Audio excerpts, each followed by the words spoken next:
What's going on, Dragon Ballers? Welcome back to another player profile. I am here with Steven, who is here to tell us about his Vegeta baby deck. So Steven, tell us about the event, what you placed, and introduce yourself a little bit.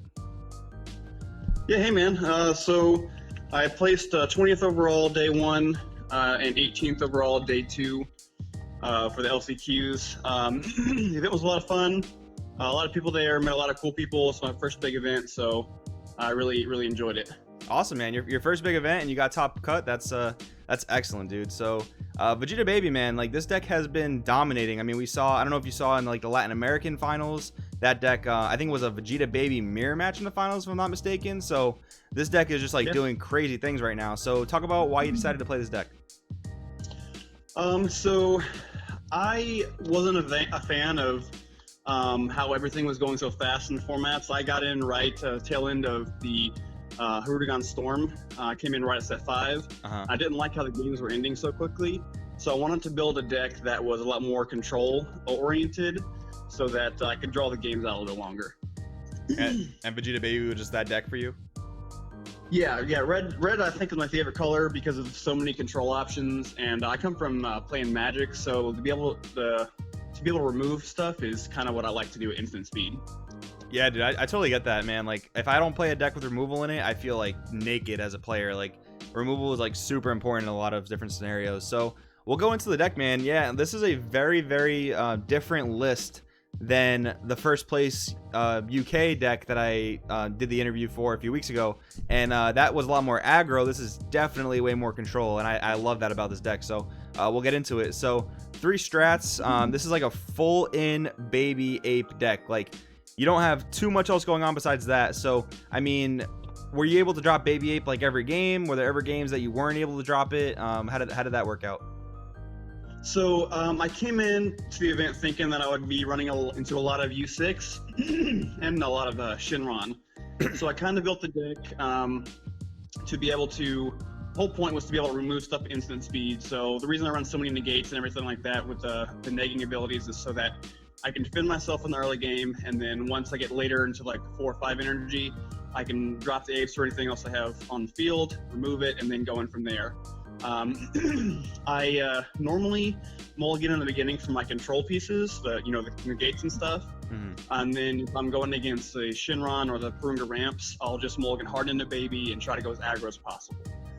Gotcha. Yeah, I was gonna ask about the 8 negates and the 4 death ball. That's a lot of main deck defense, where a lot of lists like right now aren't even playing death ball, and they're playing like maybe 3 image, 2 all you got. So I mean, was that lineup correct in your opinion? Like, did all of those cards come up all the time? Yeah, so the only thing I maybe would have changed is I might take out 2 of the is that all you got and put in at least 1 or 2 more topos and 1 more Vegeta, but I only had 2 full topos, so that's all I could run. Fair enough. Because the whole deck's full out. But it can be pretty consistent either way. I like to be able to go into the matchup, see what leader I'm going against, and then say, okay, I need to play control this matchup, or I need to play aggro this matchup. Gotcha. And that pivot is very important. For those of you who don't know, that pivot, knowing when you have to play control, knowing when you have to sit back, or knowing when you have to be the aggressor, that's a very important role to play in this game. So question then, if your deck is full in control, like you really want to establish the baby ape, this is a question I have for you because I've been asking myself this question. Have you ever considered playing the 1-drop Dr. Mew that scries 3 for a machine mutant to make it more consistent? So I don't, because with the amount of negates and control that I do run, I feel extremely confident in being able to buy myself 2 or 3 turns if necessary to be able to draw into those naturally off my life, or starting to go through the chain and drawing into my higher pieces with the babies themselves, because obviously each one replaces itself. And that's also why I run 4 of the daily training Vegetas. So I run 4 of all the pieces so that I can go into 4 whole chains if I need to. Gotcha.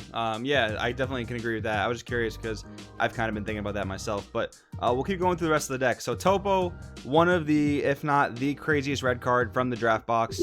I mean, did the card overperform throughout the weekend? Was it subpar? Like, how did this card do for you? I think it did really well in aggro matches that I needed it to. 2 of the harder matchups I had to go against was I played Miguel in his Oob deck round 2 on day 1, and it really helped on the turns that he was going to come in really hard with Pan and the Goku Oob combo, and it bought me a turn to be able to basically clear his board on game 2. And then with Pan, everyone knows how explosive that deck can be. So there was a turn that I even played 2 Topos in the same turn, and on his Awakening turn, and he just passed. So yeah, Topo is definitely a turn ender in the right situation. What was the rationale with the 1 quick shift Berry Blue? So basically, when I had finished building the deck and had 4 of all my stuff that I wanted, I had 1 card left open, and I was thinking to myself, okay, what's the problem I have with this deck sometimes? And it's when you draw your 4-drop babies. So I was like, well, if I have babies in my hand and I have this Berry Blue, I can just put them back in the deck and then draw into either my 1-drops, 2-drops, or some negates if I need to buy some time. Gotcha. So that was kind of like the missing piece of the puzzle to put the 4-drops back. Makes sense. Then we have the Vegeta exploiting weakness. So another kind of just like blowout card against U6 in particular, but were there other matchups where this card was particularly clutch? Well, I actually didn't play a single U6 deck the entire weekend. I actually played Shinron and Purunga Ramp, I think, 5 times. Wow. And on turns where they would pull out a Purunga or a Shinron, as soon as they would do that, I would drop the Vegeta, and then they'd have to pass, and then I could go on my next turn and then just aggro them down. Gotcha. Yeah, I mean, this card is sick in so many applications. Like even against like a Gogeta 5-drop, like in random situations, it's really powerful. And then the 7-drop Mira Saw from the Skies. So this was your overall of choice in the main deck. Why this card over something that has like removal? So I really don't worry too much about running any kind of extra removal for just like taking things away, because the whole point of the deck is to stop their attacks and then the next turn go into a chain and neg whatever they have on the board completely down. Right. Because I can neg by 50,000 with 1 chain. So the other thing I like about it, I used to run Scientist Fu, but if I had 1 energy left, tapped out, and waiting for game, and then didn't get it, then I was kind of screwed for the next turn. So this Mira allows me to go in for game, and then also leave up a red for a negate the next turn. Gotcha. Yeah, I love it. Like doing that, leaving up the energy open for the after image or the is that all you got or the death ball. I think that's really solid. So looking over the sideboard, we've got the 4 force ejections. So some serious Shenron hate. And you said you played against a lot of Shenron. So was this the only piece of Shenron hate? Like maybe the Digging Deep came in as well. And how did those cards perform against Shenron for you? Yeah, so the sideboard idea from what I was doing was, instead of trying to side for specific matchups, basically I had the main deck as control and the sideboard as aggro. So if I was going against Shinron or something that just sat back, or like Janemba or something like that, I would switch out I would take out all my negates, all the death balls, and bring in all my battle cards instead. The only cards I didn't side in were the Xenos. They were in there for the 8 matchup, which I also didn't play all weekend. So basically, if I was going to get Shinron, game 2, swap out everything but Zeno, take out all my negates, and go in hard for a game. Gotcha. And that was against Janemba and Shenron. So if you weren't able to aggro Shenron, it seems like you kind of just sat on force ejection. Did force ejection do enough in your opinion? Like a lot of people I hear talk about it, they say, oh, just warping 1 energy doesn't do enough, but there are situations where you can warp 2 energy. So how did that card specifically do for you? So I didn't ever use it off Overrealm. The way that I used it was I would chain attack into it, so I could sit in board and take an energy every single turn. There was one game against one of the ramp decks I played. He hadn't seen the card yet. I got it out. I took away 1 of his energy, and he stopped ramping for the rest of the game. And then on game 3, he didn't ramp at all because he knew I had that card. So it really, in the games that did come out, it was beautiful. But a lot of times I was able to aggro them down and get them down low enough in life where they couldn't even get to their 7 energy. Gotcha. And then overall with the deck, I mean, we've pretty much talked about it, like control in the main deck, aggro in the sideboard. I like that split a lot. Any major or minor changes you would make to the deck after the event?